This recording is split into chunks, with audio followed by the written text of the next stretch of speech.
नमस्कार, मैं हूँ आरती और आप देख रहे हैं वीएनएम टीवी किड्स। आशा करते हैं आप घर में हैं। बहुत गर्मी का समय है, अपने आप का भी ध्यान रखें और अपने फैमिली का भी ध्यान रखें। अपनी बॉडी को हाइड्रेटेड रखें ताकि ये जो गर्मी है उससे हम अपने आप को और सबको बचा सकें।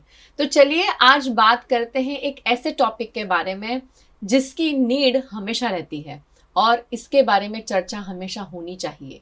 मई महीने में हर वर्ष सेलिब्रेट किया जाता है mental health awareness month. So basically ये पूरे महीने में मेंटल हेल्थ को लेकर जितने भी स्टिग्मास लोगों के दिमाग में है या हमारी सोसाइटी में है उन्हें दूर करने का प्रयत्न किया जाता है।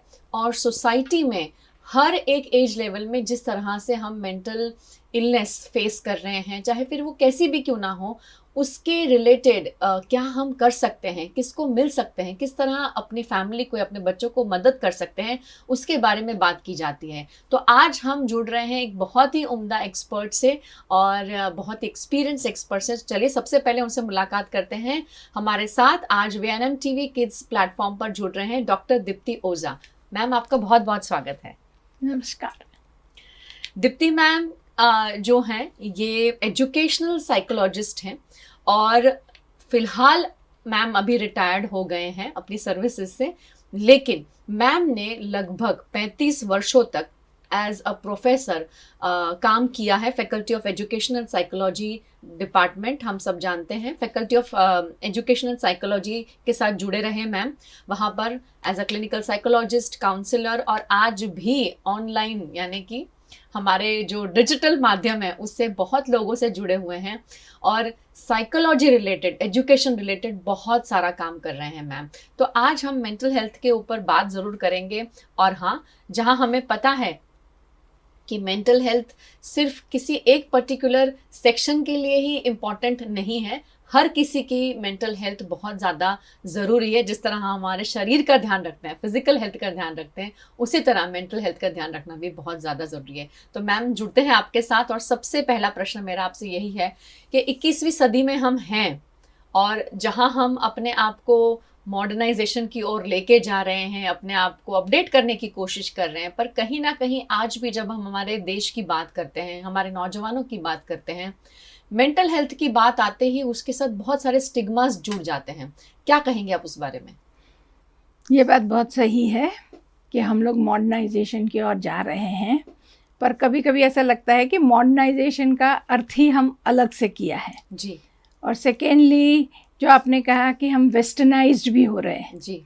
तो मुझे कभी ऐसा लगता है वेस्टर्नाइज होना बुरी बात नहीं है, मगर हम लोग जैसे अंधश्रद्धा होती है ना, ऐसा अंधा पश्चिमीकरण कर रहे हैं। जी। क्योंकि बहुत लोग अभी वहाँ से वापस भी आ गए, जो वेस्टर्न कंट्री में हो रहा था वहाँ से भी दे आर कमिंग बैक।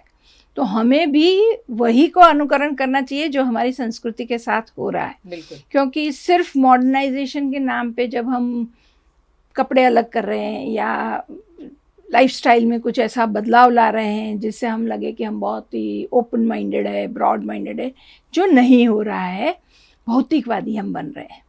तो भौतिकवादी बाय इटसेल्फ हैज़ बहुत सारे उसके भी मर्यादा है। जी। तो शायद ये इसकी ओर जाने से पहले थोड़ा हमें ध्यान रखना ज़रूरी होता है, क्योंकि बहुत मॉडर्नाइजेशन के नाम पे या वेस्टर्नाइजेशन के नाम पे भी हमारे हेल्थ पर असर हो रहा है। जी।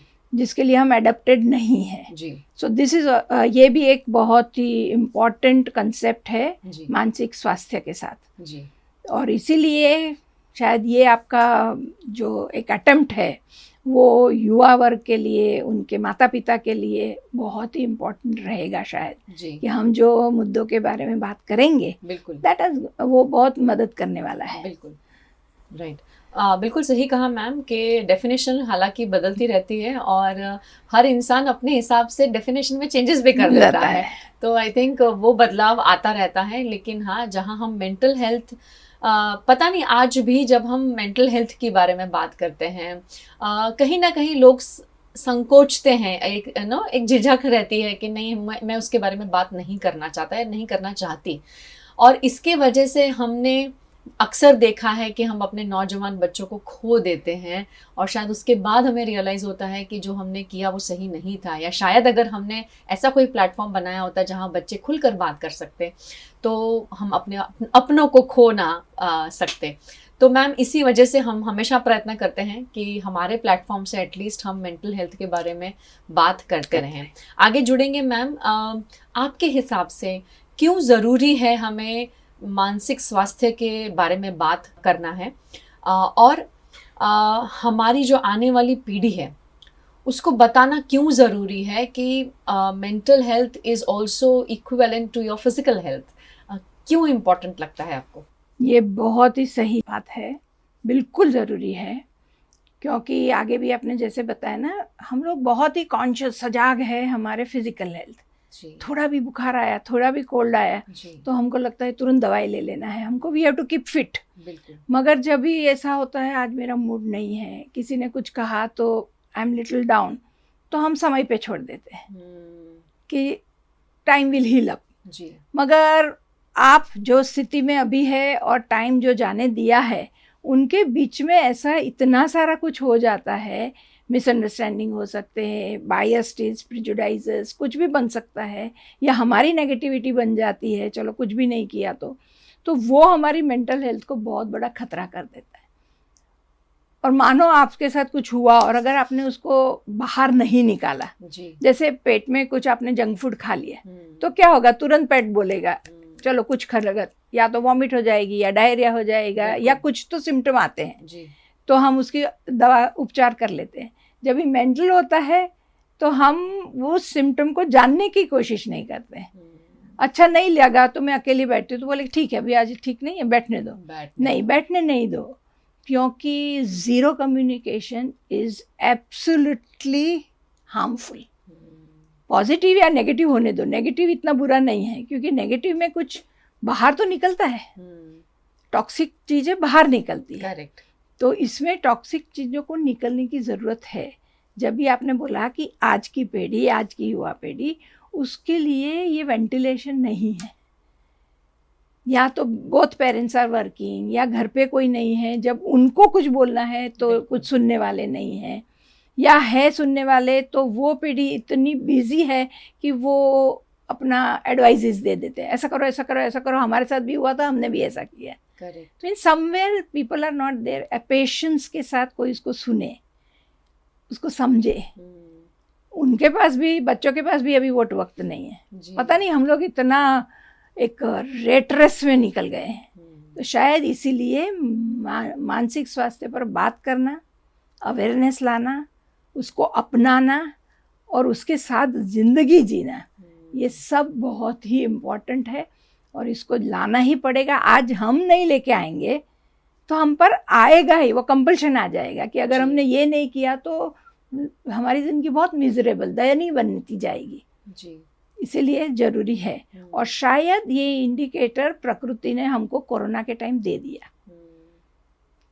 टेक केयर ऑफ़ योरसेल्फ, पहले अपनी मानसिकता को देखो, क्योंकि आपका डर भी आपके लिए जानलेवा बन जाता है। करेक्ट। आपकी अज्ञानता आपकी जानलेवा बन जाती है। तो ये शायद इंडिकेशन प्रकृति ने भी हमको दे दिया है। So we have to be on this line. बिल्कुल सही कहा मैम आपने। और सबसे बड़ी बात जो बहुत अच्छी लगी मुझे कि हमें इसके साथ जीना है। जिस तरह हम हमारे शरीर को नहीं छोड़ सकते हैं, हम हमारी मानसिक हेल्थ को, हमारी मेंटल हेल्थ को क्यों छोड़ देते हैं? क्यों हम ये सोचते हैं कि इसके बारे में बात नहीं करनी चाहिए? हाँ, हमें डर लगता है कि सामने वाला व्यक्ति हमें जज कर लेगा, वो सोचेगा पता नहीं हमें क्या हो गया है, या कहीं हमें ऐसा लेबल ना दे दिया जाए कि भाई इसे मानसिक तरीके से कुछ तकलीफ़ें हैं तो शायद ये मेंटल है। ऐसी सारी बातें हमें टैगलाइंस दी जाती हैं और हम शायद इसी से डरते हैं, पर ऐसा नहीं है। अगर आपको कोई इस तरह से कहता भी है तो आप ये अश्योरिटी रखें कि उसके पास इनफ नॉलेज नहीं है, इसीलिए वो आपको ये सारी बातें कह रहा है। और आज के ज़माने में हमारे पास इतने सारे एक्सपर्ट्स मौजूद हैं, हमारे पास साइकोलॉजिस्ट हैं, काउंसलर्स हैं, क्लिनिकल साइकोलॉजिस्ट, आई मीन आप नाम ले वो एक्सपर्ट हमारे सामने मौजूद हैं। सिर्फ आपको इनिशिएट करना है कि अगर मुझे तकलीफ लग रही है तो उसे दिमाग में ना रखते हुए उसके साथ एक्सप्रेस करना बहुत ज़्यादा ज़रूरी है।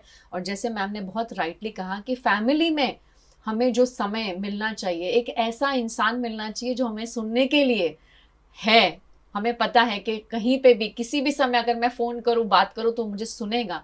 आई थिंक वो चीज़ जो है वो कम होती जा रही है, उस पे हमें एज अ फैमिली काम करना बहुत ज़्यादा ज़रूरी है। मैम आगे बढ़ते हैं, आपके हिसाब से किन तरह की तकलीफ़ें, मतलब किस तरह की तकलीफ़ों से आज का जो हमारा ये नौजवान है, जो पीढ़ी है हमारी, मानसिक हेल्थ को लेकर यानी मेंटल हेल्थ को लेकर किन प्रॉब्लम्स से वो गुजरता है?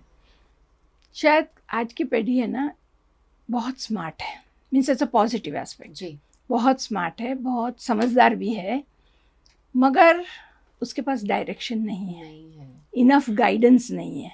वो चाहता है कि उसे कोई मार्गदर्शन करे, मगर शायद उसको पता नहीं है कि हम पूछ सकते हैं।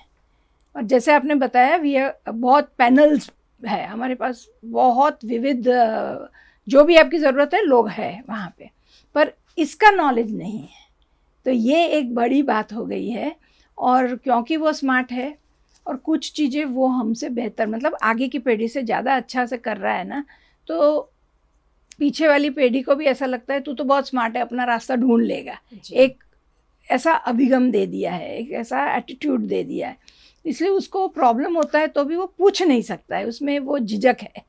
कैन आई आस्क, मुझे भी कन्फ्यूजन है, मैं पूछ सकता हूँ। तो अल्टीमेटली उसको ये पूछने का द्वार कहाँ खुलता है? अपने दोस्तों में। जी। दोस्तों इक्वली कन्फ्यूज्ड है क्योंकि दोस्तों को भी यही प्रॉब्लम हो रहा है। बिल्कुल सही है। तो फिर वो अंदर अंदर करके जो भी बेस्ट समझ में आता है वो उसको अपना लेते हैं। फिर वो कन्फ्यूज्ड हो जाता है, नॉन टॉलरेंट हो जाता है, स्ट्रेस्ड अप है मगर दिखाना कैसा, इसीलिए वो रिएक्शन फॉर्मेशन वाले स्टेज में चला जाता है। अंदर से दुखी है तो बहुत हंसेगा, बहुत ऐसा दिखाएगा कि आई एम वेरी हैप्पी। घर से क्या बोलता है, तना तना रहता है, वो बाहर घूमता रहता है, कहीं बाहर ढूंढता है कुछ मिल जाए। बिल्कुल।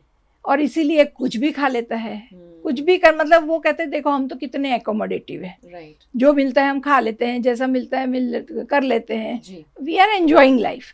बट एक्चुअली ये एंजॉइंग है कि ड्रैगिंग है, वो समझ में आना चाहिए। राइट, कि you are dragging your life, you are not enjoying your life. Right, and when you drag, हमेशा उसके साथ एक अनकहा हमारा एक स्ट्रेस चलता है जी, जो अल्टीमेटली बर्निंग आउट में चलता है, और वो फ्रस्ट्रेशन के रूप में किसी भी तरह बाहर आता रहे। इसलिए आज का यूथ एक्सट्रीमली अग्रेसिव है, वेदर यू टेक गर्ल्स और बॉयज, इक्वली अग्रेसिव है जी, टोटली नॉन टॉलरेंट। माता पिता का एक शब्द को भी वो टॉलरेट नहीं कर पा रहे। बिल्कुल। तो शिक्षक को तो भूल जाओ जी, फ्रेंड्स को नहीं टॉलरेट कर सकते। और इसीलिए कन्वीनियंट फ्रेंडशिप हो गई, जो पहले डीप फ्रेंडशिप थी। राइट, अभी फ्रेंडशिप में भी ये धोखा होने लगा कि किस पर विश्वास करे, क्योंकि वो खुद पे विश्वास नहीं कर रहे। बिल्कुल, क्योंकि खुद पे विश्वास करने के लिए उसको अपने आप को जानना पड़ेगा ना, तो वो तो उसे कभी नहीं जाना, उसकी दुनिया नहीं जाना। उसकी शुरुआत ही डूज एंड डोंट्स से हुई थी जी। और डूज एंड डोंट्स में अपने आप को कहीं पहचानने के लिए रास्ता ही नहीं मिला। बिल्कुल। तो अभी जब भी डूज एंड डोंट्स बंद हो गए, तुम बड़े हो गए, अपना खोलो, अपना व्यापार करो, जो करना है वो करो, व्यवहार करो, तो फिर वो कंफ्यूज्ड है, फिर जो मिलता है वैसा चला रहता है जी।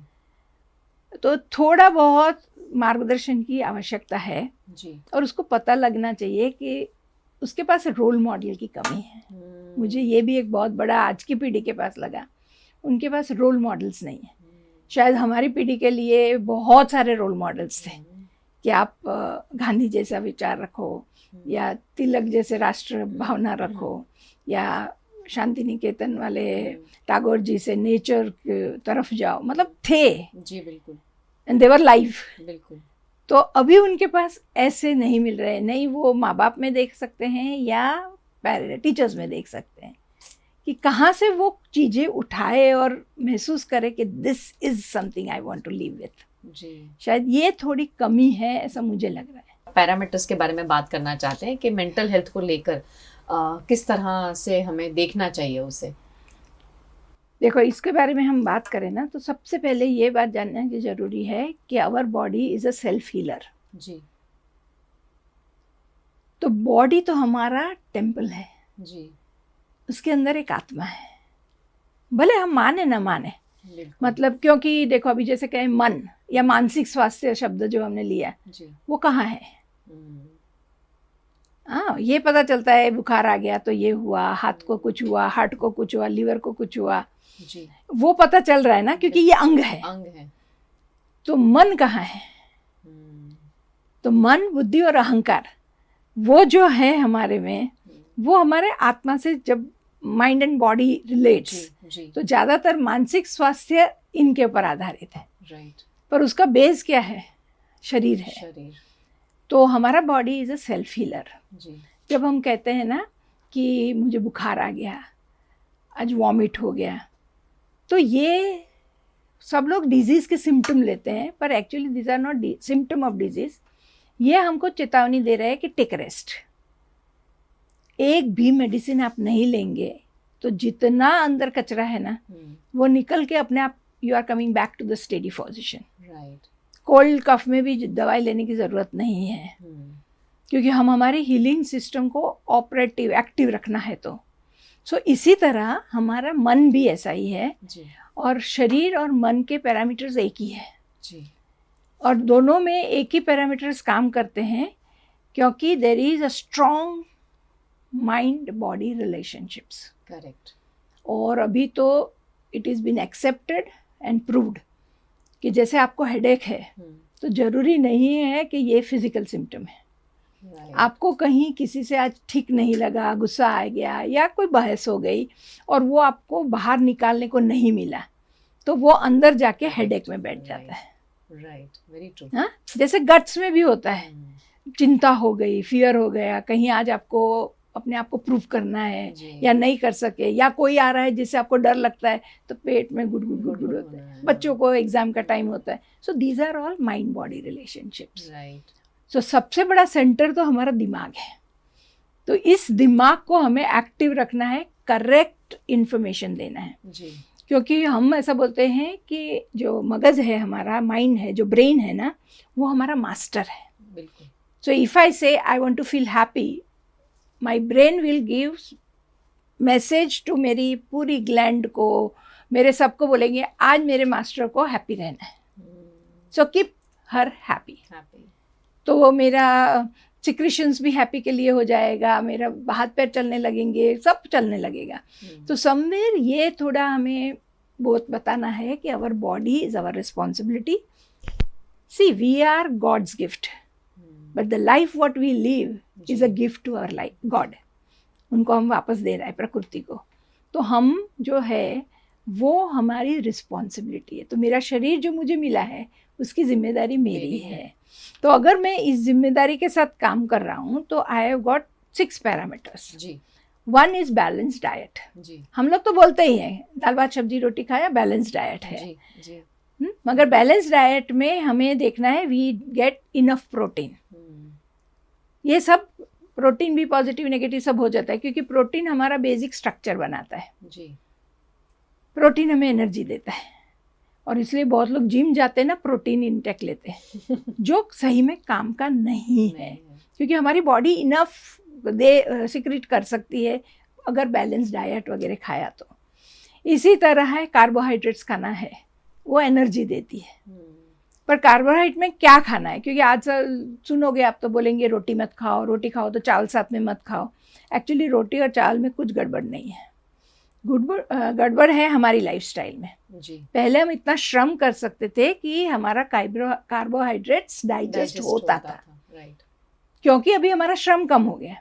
जैसे आप स्कूल में गए होंगे तो शायद साइकिल पे गए होंगे, आज का बच्चा या तो व्हीकल पर जा रहा है तो उसका श्रम नहीं मिलता है, वो साइकिलिंग अपने आप से आपको एनर्जी दे रहा था, आप खाते थे वो पाचन होता था।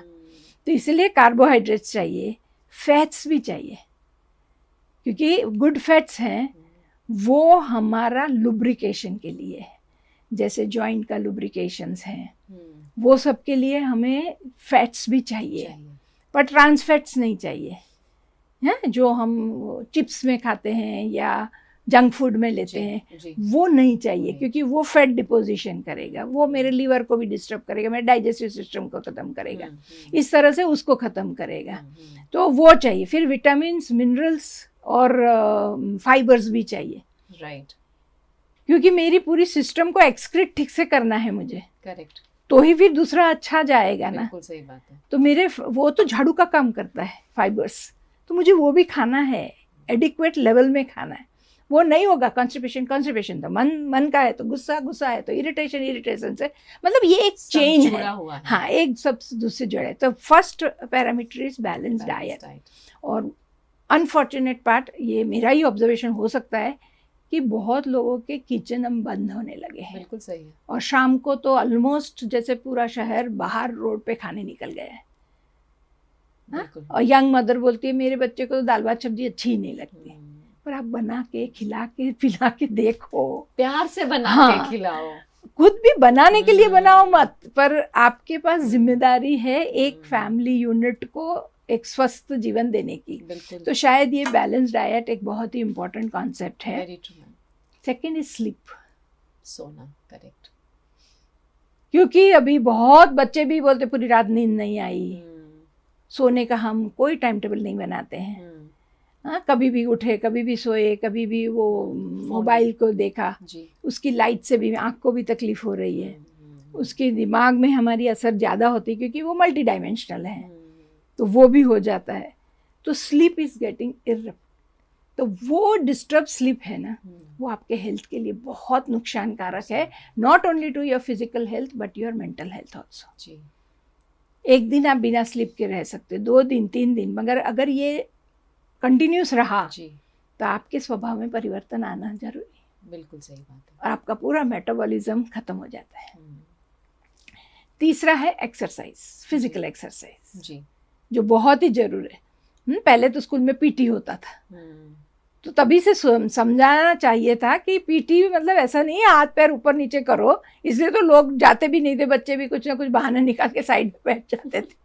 पर तभी क्या है, साइकिल चलाते थे, ग्राउंड पे, फिजिकल ग्राउंड पे खेल रहे थे, तो वो बैलेंस हो जाता था।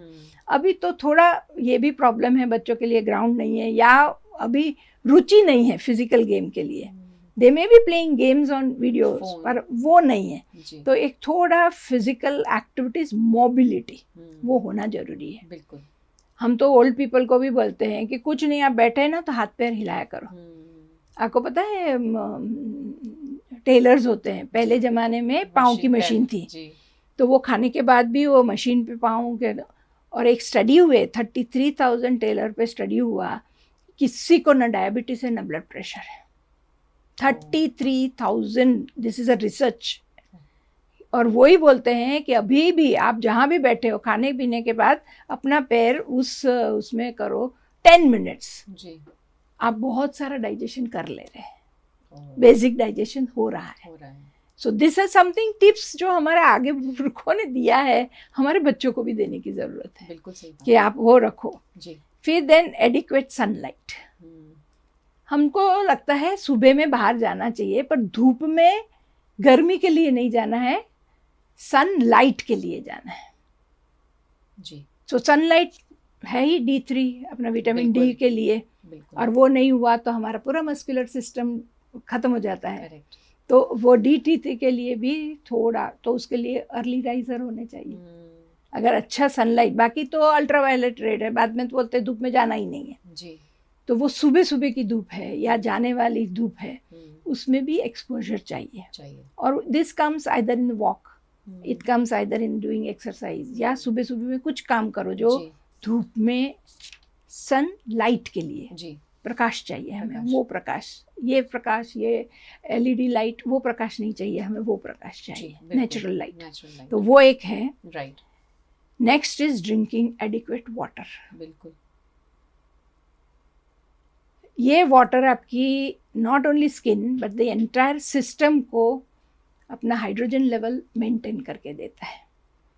और मेंटल हेल्थ के आप अभी भी कभी भी सुनने वाले भी कभी ऐसा लगता है कि आपको बहुत स्ट्रेस आ गया ना, एक गिलास पानी ले लो और सिप बाय सिप पी लो, वो ग्लास ख़त्म होते होते आपका स्ट्रेस लेवल 0 आएगा। प्रॉब्लम सॉल्व नहीं हुआ है, पर प्रॉब्लम की वजह से जो आपको स्ट्रेस आया है ना, वो स्ट्रेस कम होता है, एंजाइटी कम होती है, फियर कम होता है, प्रॉब्लम रिमेन्स देयर, वो तो सॉल्व करना पड़ेगा ना। पर हम लोग कभी कभी गलती क्या कर लेते हैं, ये स्ट्रेस कम हो गया ना तो I feel thing is over, तो जब वो दोबारा आता है तो फिर स्ट्रेस आ जाता है। करेक्ट। तो उसको निकालना है हमारे जीवन से, तो वो नहीं निकाला तो प्रॉब्लम है। तो ड्रिंकिंग वाटर अर्ली मॉर्निंग में, there are lots of occasions where there is a need to drink water, right. कहीं सिप बाय सिप पी लो, सुबह उठ के 2 ग्लास ऐसे ही पी लो, और कोल्ड वाटर बिल्कुल मत पियो, क्योंकि मेरी सिस्टम का टेम्परेचर इतना कोल्ड नहीं है, राइट, सिस्टम अंदर गर्म है, करेक्ट, इसलिए वो अपने बोलते हैं ना मटके का पानी है, या थोड़ा उससे भी हायर, थोड़ा लिटिल टेम्परेचर हो, तो वार्म भी नहीं पीना है, इतना हाई वाला भी वो भी नहीं पीना है, पर there is a need to have 2 to 3 litres of water normal young person के लिए, otherwise depends upon the conditions of a family और वो। और last 6 is you do meditation, yoga, breathing exercise, प्राणायाम बहुत ज़रूरी है। राइट। पहले के ज़माने में ये इस फॉर्म में नहीं करते थे, but they always have to, praying होता था। प्रेइंग में क्या है, ये प्राणायाम ही है। अब जब विट्ठल विट्ठल विट्ठल का, तो ये ठ बोलते हैं ना, तब आपके हार्ट में बिट्स आता है, या आप राम राम करो, मतलब कोई भी जो अपने धर्म का हो, वो जब करते हैं ना उसके साथ ब्रीथ चलता है, तो वो ब्रीदिंग एक्सरसाइज ही थी कि आप प्रेयर करते हैं वो। अब वो नहीं है तो अभी योगा करो जी। आपको ये करना है तो ब्रीदिंग एक्सरसाइज करो, but there is a need to balance your breathing, right.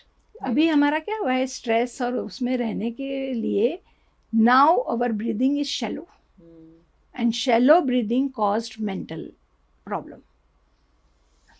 Deep breathing, जैसे कोई एकदम आता है तो हमने कहते डीप ब्रीद लो, 2 की 3 लगे तो आप थोड़ा, तो हमारे शैलो ब्रीदिंग हो चुका है।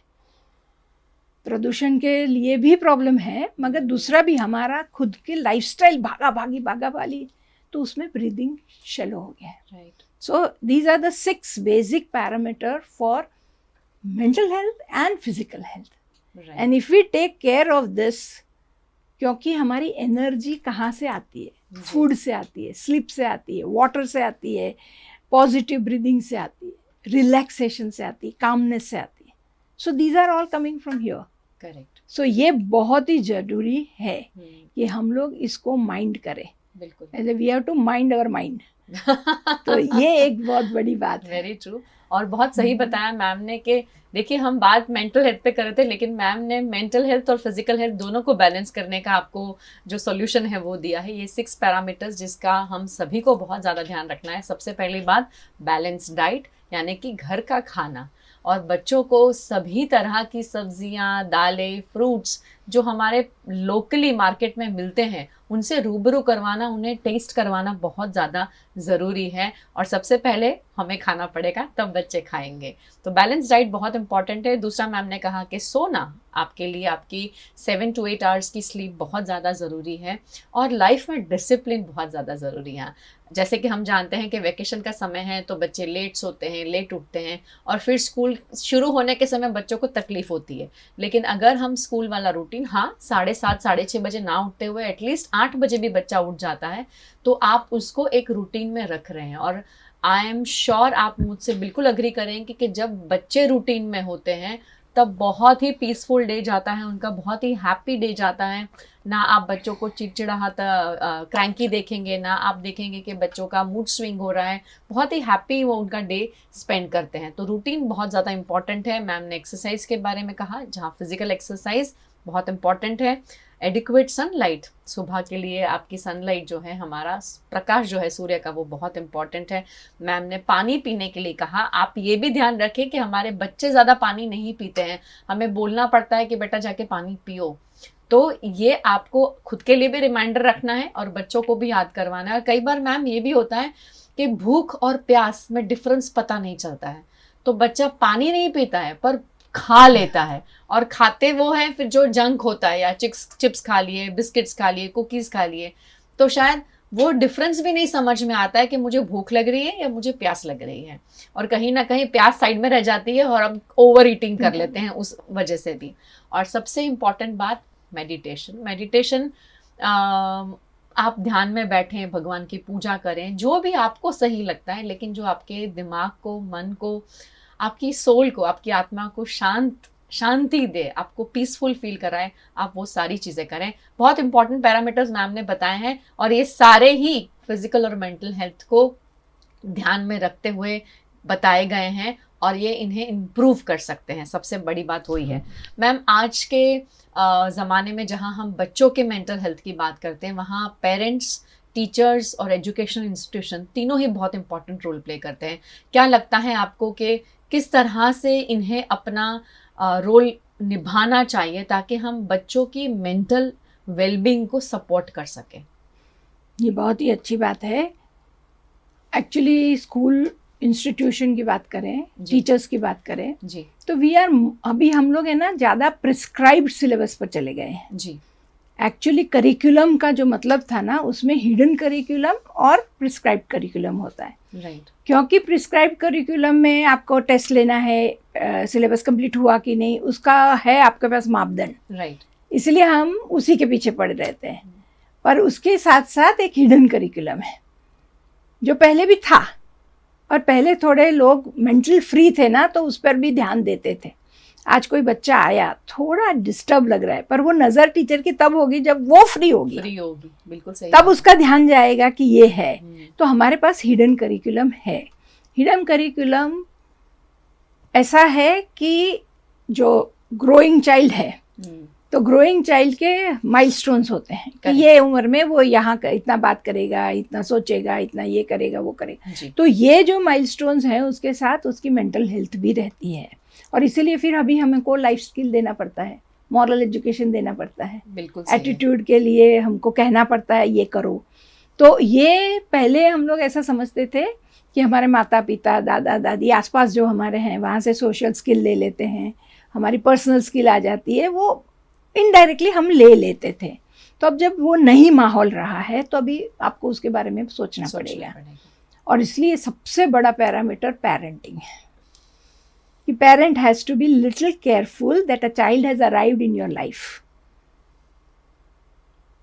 तो आपके पास ये चाइल्ड आया, वो भी आपके लिए गिफ्ट ही है, और यू आर गार्डियन, आप मालिक नहीं हो। ये सबसे बड़ी बात पेरेंट को समझना है, क्योंकि पेरेंट अपनी जिम्मेदारी समझता है पर एज अ गार्डियन समझो, नॉट एज अ मालिक।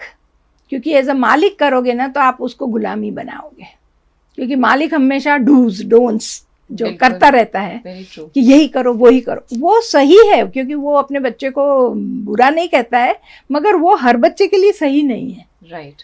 एंड विथ चेंजिंग थिंग्स, जमाना बदल चुका है, डिमांड्स अलग हो गई है, तो उस हिसाब से अगर हम चेंज नहीं हुए ना तो वो बच्चे के लिए एक ऑथोरिटेटिव कंट्रोलिंग एनवायरनमेंट हो जाएगा, तो बच्चा रिबेल होगा। तो पेरेंटिंग एक बहुत बड़ा मसला है कि आपके जीवन में आपने जब डिसीजन लिया, क्योंकि बच्चे नहीं आए अपने आप से, आपने डिसीजन लिया था उस बच्चे को लाने के लिए। तो जब आप लिए हैं तो उनके लिए उनके सेंट्रिक थोड़ा बहुत तो करिए। हाँ, you have life to live with, वो तो जिए, मगर बच्चे के लिए जिए, बच्चे के लिए सोचे, उसकी नज़र, बच्चे की नज़र से सोचे। सिंपल एग्जाम्पल, आपने माली को देखा होगा, वो अपने गार्डन को कैसे संभालता है जी। He never expect rose flower from mogra. वो हर प्लांट में फ्लावर भी नहीं चाहता है, बिल्कुल, क्योंकि उसका अपना वो है कि कभी क्या आना है। So we have to be like that. तो पेरेंटिंग एक सबसे बड़ा वो है।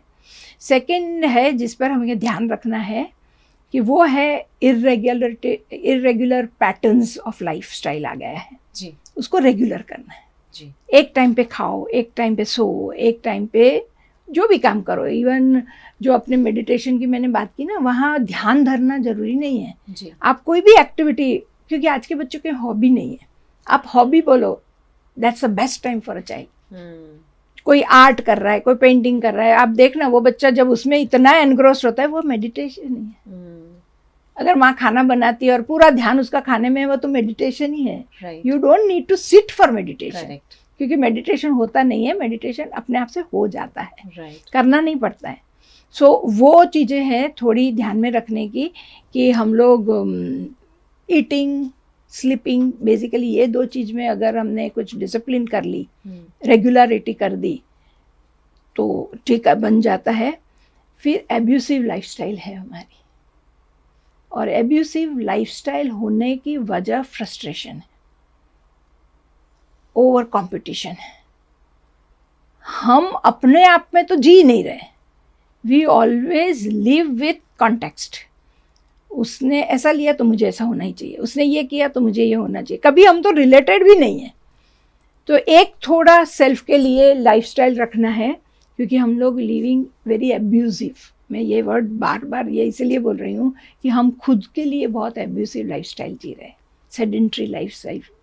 बच्चे के लिए भी सेडेंट्री है, वो एक बार वो मोबाइल लेके बैठता है तो 2-3 घंटा बैठ सकता है जी, मगर किताब लेके बैठने के लिए बोलो 5 मिनट से ज़्यादा नहीं बैठता है। तो क्यों ऐसा हो रहा है? तो somewhere we need to have a very blessed lifestyle, तो वो कर सकते हैं। देन कुछ हमारे गुण ऐसे अभी इस काल में आ गए हैं। Everyone you will find darpa, darpa means घमंड, एक अहंकार, एक हठ, एक रिबेल, ये बहुत आ गया है बच्चों से लेके ओल्ड पीपल तक। तो वो गुण को थोड़ा माइल्ड करने की ज़रूरत है, और वो एक्टिविटी से ही होती है। जैसे आपने कहा स्कूल में पेरेंट्स कैसे करवा सकते हैं, टीचर्स कैसे करवा सकते हैं, स्कूल के इंस्टीट्यूट में कौन सी एक्टिविटी कर सकते हैं जी। तो वहाँ एक जैसे स्पोर्ट्समैन स्पिरिट हम लोग इंट्रूसेंस बोलते थे कि आप हार को भी स्वीकार करें। आज का बच्चा हार स्वीकार ही नहीं कर सकता है, क्योंकि आज का पेरेंट हार स्वीकार नहीं करता है जी। उसको लगता है मैं हार रहा हूँ, तो वो डिफेंसिव बन जाता है। बिल्कुल। And when you become defensive you are doing all irrational things. तो हम बच्चे को वही सिखाया कि आप इररेशनल रहो, अपने आप में डिफेंस करो। नहीं, कभी मैं गलत भी हो सकते हैं, हम लोग से कौन परफेक्ट है, तो बच्चा भी कुछ गलत कर सकता है, तो स्वीकारने को सिखाओ। करेक्ट। और हाँ, मेरी गलती हो गई, अगर मैंने स्वीकार लिया ना, कोई भार नहीं है। वो गलती सुधारना है तो भार के साथ बार बार कर रहे हैं जी। फिर क्रोध अतिशय है, नाक पे बैठा हुआ है, तो इसको तो माइंड करना पड़ेगा। Right. We may have to get to the peace of mind. Correct. तो वो एक बहुत जरूरी है। दम्भ, we are hypocrites to a great extent. Even parents are hypocrites to child. They are not showing the right reality of life. Even teachers are of the same. हमारी society में दम्भ बहुत बढ़ गया है, तो हम बच्चों को इसीलिए हम लोग चाहते हैं who am I जो हम बोलते हैं ना, पहले अपने आप को सोचो, हमारी दुनिया अलग है, हम सबसे अलग, वी आर ऑल यूनिक, मुझे क्या चाहिए। तो ये दम्भ भी कम करना है। देन मद जो बोलते हैं हम लोग, अभिमान, जब तक सेल्फ रिस्पेक्ट है बहुत अच्छा है, but we are doing all the work risking our self respect. उसको फ्रेंड्स के साथ नहीं जाना है, मगर अंदर डर है कि अगर मेरे फ्रेंड्स के साथ नहीं गए ना तो वो मुझे छोड़ देंगे, तो अपने आप को मार के वो वहां जा रहा है। अब वो मनस्थिति में वो जब वो फ्रेंड्स के साथ बात करता है, क्या करेगा। करेक्ट। हाँ, तो वो है। फिर मस्तर बोलते हैं, ईर्षा, जलसी, वो भी अभी बहुत हाई है। राइट। तो बेसिकली ये जो हमारे गुण है ना, कठोरता जी। अभी हम लोग सब इतने, वो मृदु भाषा वो तो चल ही नहीं रही है, एक ऑथोरिटेरियनशिप, कठोरता ही चल रही है जी। तो ये बारे में भी थोड़ा सोचना चाहिए। इवन टीचर्स, पेरेंट्स कौन सी भाषा में बात कर रहे हैं, कौन से टोन में बात कर रहे हैं। भाषा तो ठीक है, टोन कौन सा है, वो कठोरता को भी मृदुता में लाना है। और ये सब चीज किस में लेके जाती है, अज्ञान। क्योंकि आपके पास ज्ञान नहीं है, अज्ञान है, उसके रेयरिंग अप में, जैसे पेरेंटिंग है या टीचर्स में है, तो वो उसमें जाता है। So that is what we need to do it. ये स्कूल में सिखाना है। बिल्कुल राइट। इसको स्कूल में लेके जाना है। और एनर्जी लीकेज जबरदस्त है, जैसे पानी का लीकेज हो, आप बहुत जल्दी कॉन्शियस हो जाता है मेरी दीवार खराब हो जाएगी, मेरा ये खराब हो जाएगा, पर ये तो पूरा शरीर खत्म हो गया, मन खत्म हो गया। ये इमोशनल लीकेज से, और लीकेज होता है नेगेटिविटी से, प्रेजुडाइजेस से, बायसेस से, ये सब टॉक्सिक है। बिल्कुल। तो वो मन में रहने से होता है।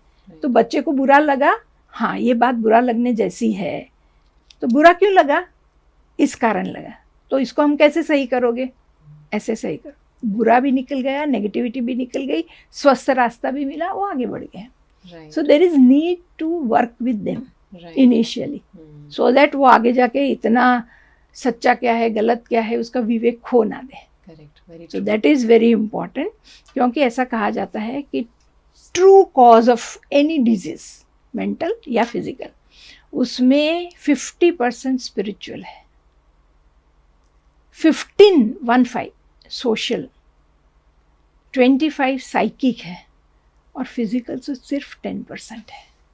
माइंड बॉडी रिलेशनशिप में जो आपको बताया, तो वो उसका कारण है